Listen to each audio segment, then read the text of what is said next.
ንቃተ ህግ የኢፌዴሪ ፍትህ ሚኒስቴር ከፋና ሚዲያ ኮርፖሬሽን ጋር በመተባበር ለማህበረሰቡ ንቃተ ህግ ይፈጥራል። የአውሮፓ ህብረት ለኢትዮጵያ የወንጀል ፍትህ አስተዳደር ባደረገው የገንዘብ ድጋፍ የቀረበ ዘውትር ሰኞ ረፋድ 5:30 ይቀርባል። ንቃተ ህግ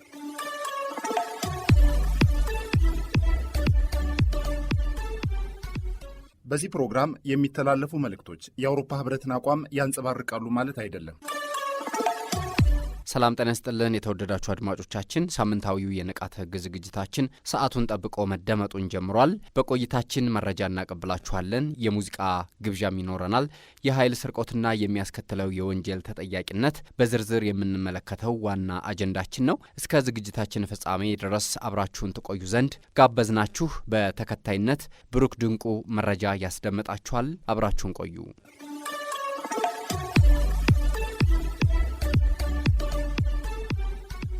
የህገ መንግስት ማሻሻያ ስርዓት በኢትዮጵያ ህገ መንግስት በዜጎችና በመንግስት መካከል ያለውን ግንኙነት፣ መንግስታዊ አወቃቀር፣ ስልጣንና ኃላፊነት እንዲሁም የዜጎችን መሰረታዊ መብቶች የሚያካትት ለሌሎች ህግጋት መሰረት የሆነ የበላይ ህግ ነው። ሆኖም በጊዜ ሂደት ማህበራዊ፣ ፖለቲካዊና ኢኮኖሚያዊ ለውጦች መኖራቸው የነባራዊው ዓለም ሀቅ እንደመሆኑ እነዚህ ለውጦች ታሳቢ ባደረገ መልኩ ሊሻሻል ይችላል። አብነትም እንደ ናሽናል አርካይቭስ መረጃ በዩናይትድ ስቴትስ አሜሪካ 27 የህገ መንግስት ማሻሻያዎች ያሉ ሲሆን የመጀመሪያዎቹ 10 በ1791 እንደ የመብቶች ቢል ወይም ቢልስ ኦፍ ራይትስ ጸድቀዋል። በሀገራችንም ህገ መንግስት የሚሻሻልበት ሂደት በዝርዝር የተደነገገ ሲሆን ይህም ሂደት ሌሎች ህጎች ከሚሻሻሉበት ሂደት የተለየ ነው። በዚህ ጽሑፍ በሀገራችን ያለውን የህገ መንግስት ማሻሻያ ስርዓት በአጭሩ እንመለከታለን። የህገ መንግስት ማሻሻያ አጀማመር ከኢፌዴሪ ህገ መንግስት ማሻሻያ ሂደቶች የመጀመሪያ የሆነው የማሻሻያ ሐሳብ ማመንጨት ሲሆን አንድ የማሻሻያ ሐሳብ በህገ መንግስቱ አንቀጽ 104 መሠረት በህዝብ ተወካዮች ምክር ቤት በ2/3 ድምፅ፣ በፌዴሬሽን ምክር ቤት በ2/3 ድምፅ ድጋፍ ካገኘ ወይም ከፌዴሬሽኑ አባል ክልሎች ውስጥ በ1/3 የክልል ምክር ቤት በድምፅ ብልጫ ድጋፍ ካገኘ ለውይይትና ለውሳኔ ለመላው ህዝብና የህገ መንግስቱ መሻሻል ለሚመለከታቸው አካላት ይቀርባል። በዚህም መልኩ ለውይይት ለህዝብና ለሚመለከታቸው አካላት የቀረበው የማሻሻያ ሐሳብ ተቀባይነት የሚያገኝ ከሆነ የማሻሻሉ ስነ ስርዓት የሚቀጥል ይሆናል። የህገ መንግስት ማሻሻያ ስነ ስርዓት በኢፌዴሪ ህገ መንግስት ለተካተቱ የተለያዩ ድንጋጌዎች የተለያዩ የማሻሻያ መስፈርቶች እንደተቀመጠ ከህገ መንግስቱ አንቀጽ 105 ተመልክቷል።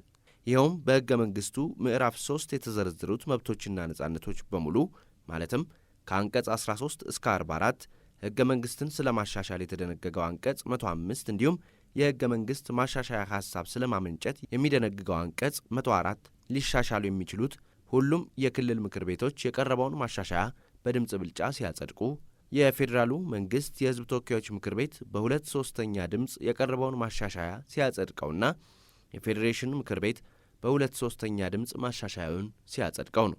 ከላይ ከተጠቀሱት ድንጋጌዎች ውጪ ያሉት የህገ መንግስቱ ድንጋጌዎች ደግሞ ሊሻሻሉ የሚችሉት የተወካዮች ምክር ቤትና የፌዴሬሽን ምክር ቤቶች በጋራ ስብሰባ በ2/3 ድምፅ የቀረበውን ማሻሻያ ሲያጸድቁትና ከፌዴሬሽኑ አባል ክልሎች ምክር ቤቶች ውስጥ የ2/3 ክልሎች ምክር ቤቶች በድምፅ ብልጫ ሲያጸድቁት ነው። በሀገራችን ህገ መንግስት የሚሻሻልበት የራሱ ስርዓት ያለው ሲሆን በህገ መንግስቱ ከተደነገጉት የማሻሻያ መስፈርቶች ወይም ስርዓት መገንዘብ የሚቻለው የኢፌዴሪ ህገ መንግስት ጥብቅ የማሻሻያ ሂደትን የሚከተል መሆኑን ነው።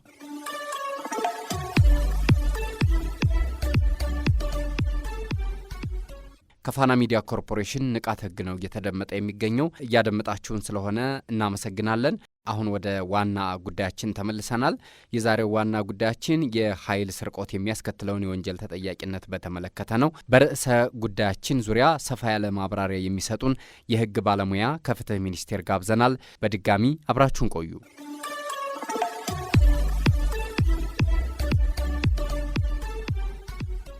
የኃይል ስርቆት በሀገር ኢኮኖሚ፣ ማህበራዊ አገልግሎትና በመሰረተ ልማት ላይ ከባድ ጉዳት ከማድረሱም ባሻገር በህግ የሚያስቀጣ ከባድ ወንጀል ነው። የኃይል ስርቆት ሲባል የጋዝ፣ የእንፋሎት ወይም የውሃ ኃይልን ከሌላ ግለሰብ ማሰራጫ ወይም መስመር በመውሰድ የራስ ማድረግን እንደሚያመለክት ከወንጀል ሕጉ ድንጋጌ መገንዘብ ይቻላል። በሌላ በኩል የኤሌክትሪክ ኃይል ስርቆት ሲባል ከሕጋዊ መስመር ውጪ በሰንሰለት መጎተት፣ የኤሌክትሪክ ቆጣሪን በማጭበርበር መጠቀምን፣ የሌላ ግለሰብን የኤሌክትሪክ ማሰራጫ መውሰድን እንዲሁም በሌሎች ሕገወጥ መንገዶች የኤሌክትሪክ ኃይልን መጠቀምን እንደሚያካትት በኢነርጂ አዋጅ ከተቀመጡ ድንጋጌዎች መረዳት ይቻላል። ተመስገን አዲሱ እባላለሁ። በኢፌዴሪ ፍትህ ሚኒስቴር ውስጥ የንቃተ ህግ ትምህርትና ስልጠና ዳይሬክቶሬት አቃቤ ህግ ነኝ። የኃይል ስርቆት ሲባል አጠቃላይ ይሄ የመሰረተ ልማት ወይም ፋሲሊቲ ወይም ኢንፍራስትራክቸር ብለን ከምንገልጸው ሰፊው ምህዳር ውስጥ አንደኛው ይሄ የኢነርጂ ወይም የኃይል ዘርፉ ነው ማለት ነው። እንግዲህ መደበኛው የወንጀል ህግ የኢፌዴሪ ወንጀል ህግ ማለት ነው በአንቀጽ 666 ላይ በግልጽ የኃይል ስርቆት ምን እንደሆነ እንደዚሁም ደግሞ የኃይል ስርቆት ተፈጸመ የሚባለው መቼ እንደሆነ ወንጀሉን የሚያቋቁሙ ተግባራትን ሁሉ ዘርዝሮ ያስቀምጣል። በዚህም እንግዲህ ማንኛውም ሰው የኃይል ስርቆት ተግባር ፈጸመ የሚባለው ለራሱም ይሁን ለሌላ ሰው ተገቢ ያልሆነ ጥቅም ወይም ብልጽግና ለማግኘት ሊሆን ይችላል፣ ወይም ደግሞ ለሌላ ሰው ለማስገኘት በማሰብ የሌላ ሰው የሆነን የኃይል ማሰራጫ ወይም ደግሞ ሌላ ከተዘረጋ መስመር ጋር ኃይልን ማገናኘት፣ ለምሳሌ ጋዝ ሊሆን ይችላል፣ እንፋሎት ሊሆን ይችላል፣ ወይም ደግሞ ሌላ አይነት የኃይል ምንጮች ሊሆኑ ይችላሉ። እነዚህ መስመሮች ላይ ለራሱ ጥቅም ለማግኘት ወይም ደግሞ ለሌላ ሰው እንዲያገኝ ብሎ መስመር ለይቶ መዘርጋት፣ ከሌላ ሰው መስመር ጋር ማገናኘት፣ የእንፋሎትና የተለያዩ አይነት የጋዝ ምንጮችን ባልተገባ መልኩ ለግል ጥቅም መዋል፣ እንደዚህ የመሳሰሉ ጉዳዮችን የሚያነሳ ራሱን የቻለ ግልጽ ድንጋጌ በአንቀጽ 666 የወንጀል ህጋችን ማለት ነው እዚህ ላይ ተቀምጦ እናገኛለን ማለት ነው።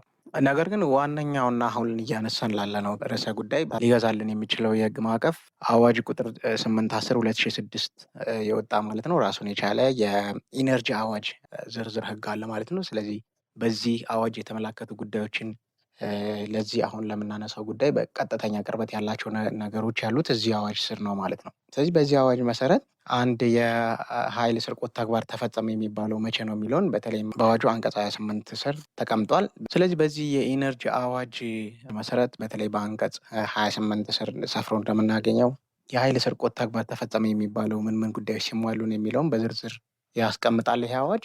በዚህም እንግዲህ የኃይል ስርቆት ማለት ማንኛውም የኤሌክትሪክ ኃይል በህገወጥ መንገድ ከሌላ መስመር ጋር ማገናኘት፣ መስመሩን ማሰናከል፣ የኤሌክትሪክ ኃይል እንዲሰረቅ ከሌላ መስመር ጋር እንዲገናኝ፣ መስመሩ እንዲሰናከል ማድረግ ወይም መስመሩ የተሰረቀ በህገወጥ መንገድ ከሌላ መስመር ጋር የተገናኘ ወይም የተሰናከለ መሆኑን እያወቀ ከዚሁ መስመር ጋር ማንኛውንም የኤሌክትሪክ ኃይል ለፍጆታ ማዋል ወይም ማገናኘት፣ መገልገልን፣ እነዚህን ሁሉ የሚያጠቃልል ተግባር መሆኑን በአዋጁ በግልጽ ያስቀምጣል ማለት ነው። ስለዚህ በአዋጁ በግልጽ የኃይል ስርቆት ተብሎ የተመላከተው የኤሌክትሪክ ኃይል ብቻ እንደሆነ ይህንን መረዳት ያስፈልጋል ማለት ነው። ነገር ግን የመደበኛው የወንጀል ህጋችን ድንጋጌ ግን ከኤሌክትሪክ ኃይል ባለፈ የእንፋሎት፣ የባዮጋዝ እና የመሰል ኢነርጂዎችን ሁሉ ያካተተ ሰፋ ያለ ትርጓሜ የያዘ መሆኑን እንደዚሁ የተመለከትነው ነገር ነው ማለት ነው።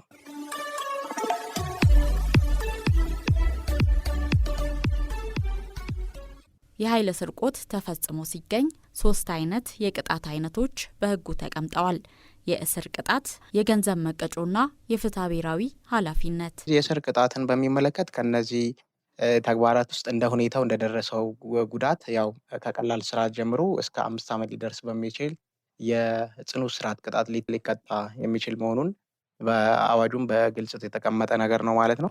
ስለዚህ ጠቅለል ባለመልኩ በተለይ በወንጀል ህጉ የተቀመጡትን ከኤሌክትሪክ ኢነርጂ ውጭ ባሉት ማለት ነው ተፈጻሚ የሚሆነው የወንጀል ህጉ ነው። ምክንያቱም የኤሌክትሪክ ኃይል ስርቆትን በሚመለከት ዝርዝር እና በግልጽ ቀጥተኛ ግንኙነት ያለውም አዋጅ ቁጥር 810 ስለሆነ ተፈጻሚነት ያላቸውም የዚህ አዋጅ ድንጋጌዎች ናቸው ማለት ነው። ስለዚህ ከኤሌክትሪክ ውጭ ባሉ ሌሎች የኃይል ምንጮች ላይ የተፈጸመ ቅጣትን በሚመለከት ቀላል እስራት እንደ ነገሩ ሁኔታ እስከ 5 ዓመት ሊደርስ የሚችል ጽኑ እስራትን ሊያስቀጣው የሚችሉ የእስር ቅጣቶች በግልጽ ተመላክተዋል ማለት ነው በመደበኛው የወንጀል ህጋችን። ነገር ግን የኃይል ስርቆቱ የተፈጸመው በተለይ ደግሞ መደበኛ የሆኑ የህዝብ አገልግሎት በሚሰጡ የኤሌክትሪክ ኃይል ወይም የኤሌክትሪክ መስመሮች ላይ ከሆነ ግን ቅጣቱ በአዋጅ ቁጥር 810 በአንቀጽ 28 ስር በተገለጸው አግባብ ይሆናል ማለት ነው። ይሄም እንግዲህ ማንኛውም የኤሌክትሪክ ኃይል መስረቅ፣ በህገወጥ መንገድ ከሌላ መስመር ጋር ማገናኘት፣ መስመሩን እንዳይሰራ ማሰናከል፣ የኤሌክትሪክ ኃይል እንዲሰረቅ ማመቻቸት፣ ከሌላ መስመር ጋር እንዲገናኝ ወይም ደግሞ በአጠቃላይ የኤሌክትሪክ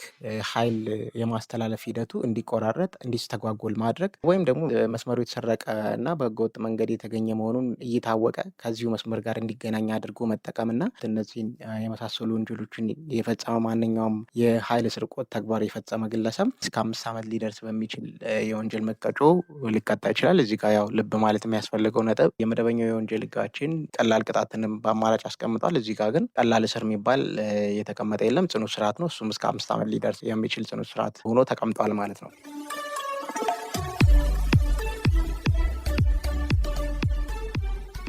የኢነርጂ አዋጁ በአንቀጽ 29 ስር ተከታዮቹን ድርጊቶች አስቀጪ እንደሆኑ ደንግጎ እናገኛለን። እነዚህም ከባለፍቃዱ ስምምነት ውጪ ባለፍቃዱ በሚያቀርብበት የኤሌክትሪክ መስመር ላይ የኤሌክትሪክ ዕቃ ያስቀመጠ፣ የዘረጋ ወይም ያገናኘ፣ በተዘረጋ የኤሌክትሪክ ኢንስታሌሽን ይዞታ ውስጥ የገነባ፣ ያረሰ ወይም የቆፈረ፣ በኤሌክትሪክ ኢንስታሌሽን ላይ ጉዳት ሊያደርሱ የሚችሉ ግንባታዎችን አላፈርስም፣ ዛፎችን አልቆርጥም ያለ፣ በባለፍቃዱ የተገጠመለትን የኤሌክትሪክ ቆጣሪ ያሰናከለ ወይም እንዲሰናከል የፈቀደና የኤሌክትሪክ ፍጆታን እንዳይመዘገብ ያደረገ፣ በተዘረጋለት የኤሌክትሪክ መስመር ላይ ከባለፍቃዱ ይሁንታ ሳያገኝ ለውጥ ያደረገ እንደሚቀጣም ተቀምጧል። የተዘረጋ የኤሌክትሪክ ኢንስታሌሽን መስመር ላይ ከባለፍቃዱ ይሁንታ ወይም ፈቃድ ሳያገኝ ለምሳሌ መስመር ለውጥ ማድረግ፣ ከአንድ መስመር ላይ በሌላ አቅጣጫ የሚመጣ የኃይል አገልግሎት ተጠቃሚ የነበረ ሰው አቅጣጫውን የመስመሩን ወይም ደግሞ የኃይል ምንጩን አቅጣጫ በመቀየር እንዲጠቀም ማድረግ ወይም ለሌላ ሰው ደግሞ ማመቻቸት፣ እነዚህ ሁሉ ወንጀሎች አጠቃላይ በጽኑ እስራት ሊያስቀጡ የሚችሉ እንደተባለው እስከ 5 ዓመት ሊደርስ በሚችል የጽኑ እስራት ሊያስቀጡ የሚችሉ ወንጀሎች ናቸው የሚለውን እንግዲህ ከወንጀል ቅጣት አንጻር ይህንን የተቀመጠ ዝርዝር የቅጣት መጠን ወይም ደግሞ የእስር ሁኔታ መረዳት ያስፈልጋል ማለት ነው።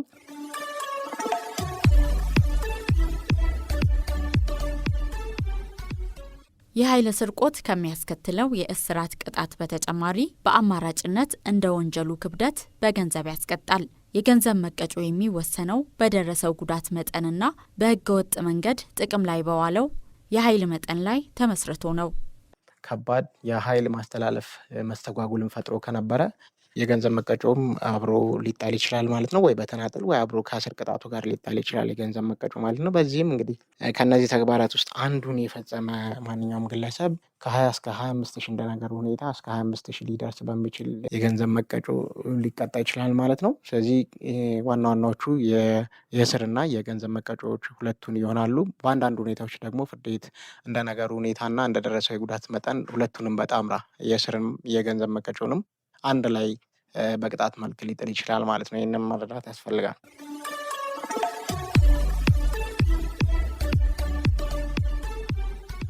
ሌላኛው የቅጣት አይነት ፍትሐ ብሔራዊ ኃላፊነት ሲሆን ለደረሰው ጉዳት ካሳ የሚከፈልበትን ሁኔታ በፍርድ ቤት ማስወሰንን ይመለከታል። በዚህ አጠቃላይ የኃይል ስርቆት ሂደት ወይም ደግሞ መደበኛው የኃይል ስርቆት ብቻ ሳይሆን የኃይል ስርጭትን የሚያስተጓጉል የትኛውንም አይነት ዘርዝረን ካየናቸው ተግባራት ውስጥ አንዱን የፈጸመ ግለሰብ እንግዲህ በፍትሐ ብሔር ተከሶ በተለይ ደግሞ ይሄ ከውሉድ ባሉት ድንጋጌዎቻችን በፍትሐ ብሔር ሕጋችን በተለይ ከአንቀጽ 27 ጀምሮ ባሉት ድንጋጌዎች በእነዚህ ስር ተከሶ ሊቀጣ ይችላል ማለት ነው። በዚህም የፍትሐ ብሔር ክስ በሚቀርብበት ጊዜ የደረሰውን ጉዳት እንዲያካክስ እንዲያቻችል በፍርድ ቤት ሊወሰን ይችላል ማለት ነው። ይሄ እንግዲህ የገንዘብ ቅጣትም ብቻ ሳይሆን መተካትም ካለበት እንዲተካ፣ መጠገንም ካለበት እንዲጠግን፣ ማስተካከል ያለበትን ጉዳይ በስርቆቱ በማስተጓጎሉ ሂደት የደረሰውን ውድመት እንዲያካክስ ሊወሰን የሚችልበት ሁኔታ ነው። የግድ ገንዘብ እንዲከፍል ብቻ ላይሆን ይችላል የሚተላለፈው የመጨረሻው የፍትሐ ብሔር ውሳኔና ስለዚህ እንደዚህ ያሉ በአጠቃላይ በሶስት መልኩ ልናያቸው የምንችላቸው የእስር፣ የገንዘብ መቀጮ እና ፍትሐ ብሔራዊ ቅጣቶችን ሊያስከትል የሚችል መሆኑን በአጽንኦት መገንዘብ ያስፈልጋል ማለት ነው።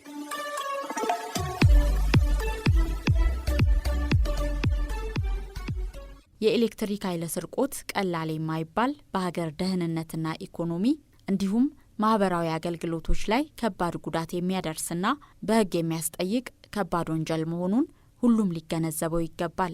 በአጠቃላይ እነዚህና መሰል ሕጎችን በአግባቡ ካለመረዳት የተነሳ በሀገራችን በተለያዩ ክፍሎች ከባድ የሆነ በተለይ ከኤሌክትሪክ ኃይል ጋር የተያያዙ ከባባድ ወንበድናዎች፣ ዝርፊያዎች ይፈጸማሉ። ስለዚህ እንደዚህ አይነት በከፍተኛ ዋጋ የሚገነቡ ውድ የሀገር ሀብቶች የኃይል ምንጮቻችን ህጋዊ በሆነ መልኩ ብቻ አጠቃላይ ለሰፊው ማህበረሰብ የታለመውን ግልጋሎት እንዲሰጡ፣ ደህንነታቸው እንዲጠበቅ፣ ያልተገባ ዝርፊያና የኃይል ማስተጓጎል ተግባራት እንዳይፈጸሙ ማንኛውም ማህበረሰብ በተቻለ መጠን ከእንደዚህ ያሉ ተግባራት ራሱን እንዲያርቅ፣ ወንጀል ፈጻሚዎችን በተቻለ መጠን እንዲያስተምርና ወንጀል ተፈጽሞ ሲገኝም የሚመለከተው የመንግስት የፍትህ አካል ተገቢውን ምርመራ እንዲያደርግ፣ ቁጥጥር እንዲያደርግ ከተቋማ ጀምሮ አጠቃላይ የክስ ሂደቱ ላይ ተባባሪ እንዲሆን ይህንን መልእክት ማስተላለፍ እፈልጋለሁ ማለት ነው። አመሰግናለሁ።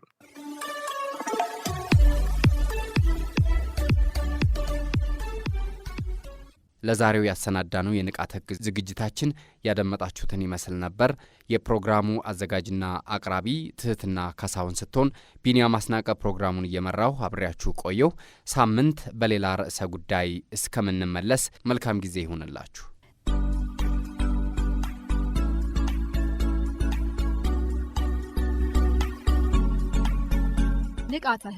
ንቃተ ህግ የኢፌዴሪ ፍትህ ሚኒስቴር ከፋና ሚዲያ ኮርፖሬሽን ጋር በመተባበር ለማህበረሰቡ ንቃተ ህግ ይፈጥራል። የአውሮፓ ህብረት ለኢትዮጵያ የወንጀል ፍትህ አስተዳደር ባደረገው የገንዘብ ድጋፍ የቀረበ ዘውትር ሰኞ ረፋድ 5:30 ይቀርባል። ንቃተ ህግ